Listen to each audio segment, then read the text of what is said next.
Pria minum semangkuk susu kedelai panas. Lalu tiba-tiba menemukan harta karun. Untuk melihat dengan jelas pola di dalam mangkuk porselen. Dia mengambil napas dalam-dalam dan menyesapnya dengan banyak. Susu kedelai panas membuatnya cemberut. Pada saat ini, bagian dari pola di mangkuk porselen telah muncul. Penjaga toko melihat pola di sekitar mangkuk. Lalu melihat sekeliling lagi. Lihat apakah pemiliknya memperhatikan dia. Setelah itu, lanjutkan minum susu kedelai seolah tidak terjadi apa-apa. Pengemis di sampingnya menatap wajahnya yang sedih. Jadi dia menyuruhnya untuk berbagi penderitaannya. Penjaga toko dengan mudah menuangkan semuanya ke dalam mangkuk pengemis. Lalu, lihat lebih dekat mangkuk itu. Ada peoni di dalam mangkuk.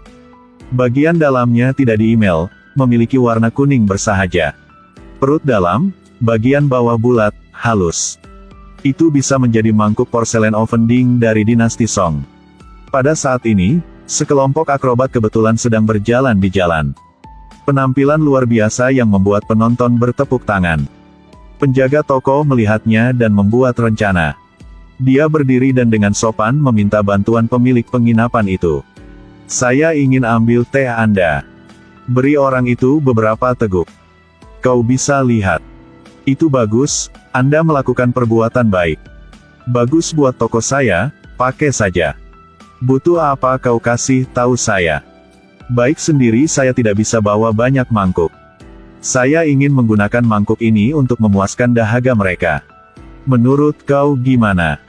Tidak apa-apa, kau pakai saja. Gak usah balikin lagi. Total semuanya 6. Buat kau, oke. Hati-hati bawanya. Maaf, kau kasih terlalu banyak. Hei, Tuan. Dan penjaga toko mendapatkan banyak. Dia dengan bersemangat melihat mangkuk porselen. Pada saat ini, pengurus di toko berlari untuk menemukannya. Ayahnya di rumah akan meninggal. Buru-buru menyuruhnya pulang untuk melihat ayahnya untuk terakhir kalinya. Tuan Long berlari pulang dan berlutut di samping ayahnya.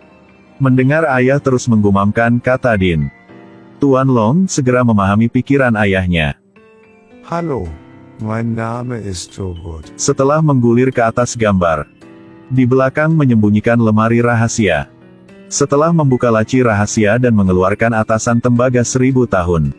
Dia meletakkan lambang di sebelah ayahnya. Panggil beberapa kali dan ayah tidak menjawab. Dia tahu keinginan seumur hidup ayahnya adalah menemukan puncak tembaga yang tersisa.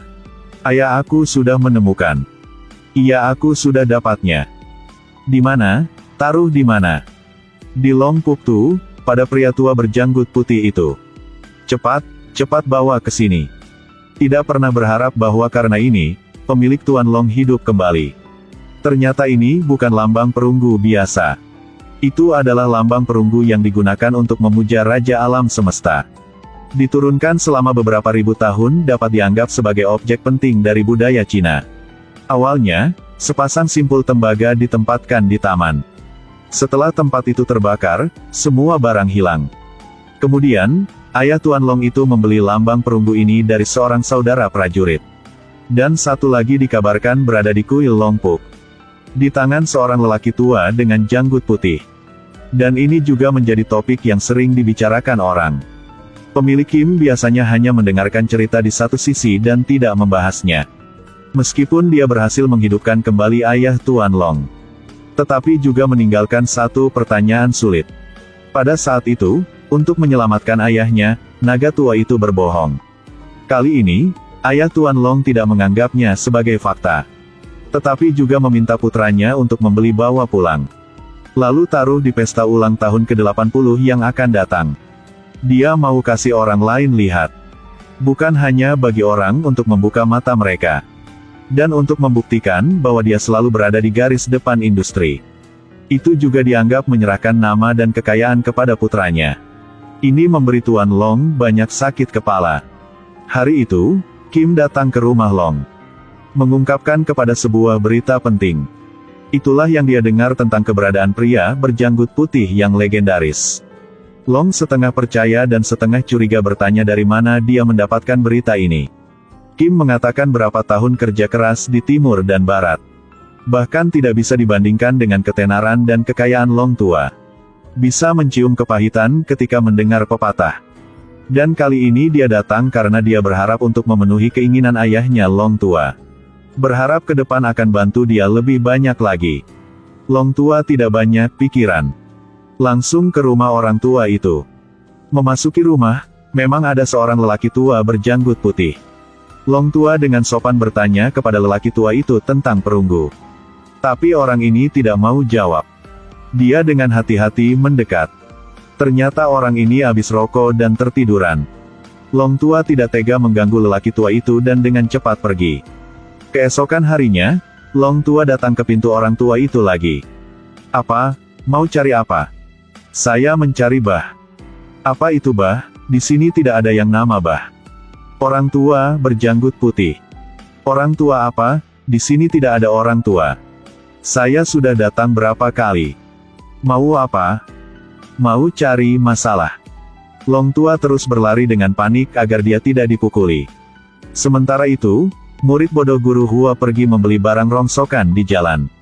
Lihat baskomik tembaga di dalamnya. 4 yen ya?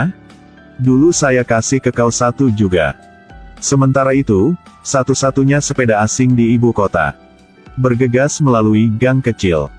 Secara kebetulan menabrak Kuyen Bao yang berdiri tepat di belakang belokan ini. Saya kasih tahu ya Haksan. Apakah orang Asia kalian tidak bisa jalan kaki? Maaf. Haksan, barang apa ini? Ada juga 2 roda berputar. Kuyen Bao pegang apa itu? Ada yang seru nih. Kuyen Bao mengeluarkan sebuah kartu dan menggantungnya di pinggangnya. Ketika Haksan ingin ambil, Kuyen Bao minta dia mau naik sepeda. Boleh ambil apa aja di tas dia. Jadi Kuyen Bao ambil sepeda. Lihat sepeda terus berjalan. Tapi pegang di tangan tidak tahu harus melakukan apa. Membuat orang lain tidak sabar lagi. Pemegangnya juga penasaran melihatnya melakukan segala macam hal. Haksan memilih versi cap pada kata, Dinasti Tang, dan pergi untuk mengambil sepeda. Haksan langsung naik sepeda ke rumah saudara. Haksan bawa yang tadi dia ambil kasih orang ini lihat. Diep Tianxin memuji penglihatannya karena banyak berkembang. Ternyata Haksan adalah siswa internasional Jepang. Sudah beberapa tahun sejak dia datang ke ibu kota, dia telah belajar dengan Diep Tien. Din Tien bilang dia jangan buru-buru. Bagaimanapun, subjek penilaian barang antik. Mungkin 30 tahun masih belum matang. Pak Diep suka menggambar dan kaligrafi, dan pada saat yang sama suka mendengarkan lagu. Apalagi dia punya satu keinginan. Artinya, bisa bernyanyi bersama Master Dam, orang terkenal di ibu kota. Jadi dia meminta Haksan untuk memberi Tuan Dam mantel bulu. Berharap ketika dia bernyanyi, dia bisa membawanya ke atas panggung. Haksan memeluk mantel bulu ke rumah Tuan Dam. Saat ini bocah bodoh itu sedang membawa setumpuk besi tua. Tiba-tiba dia berhenti dan berbalik untuk melihat sepeda.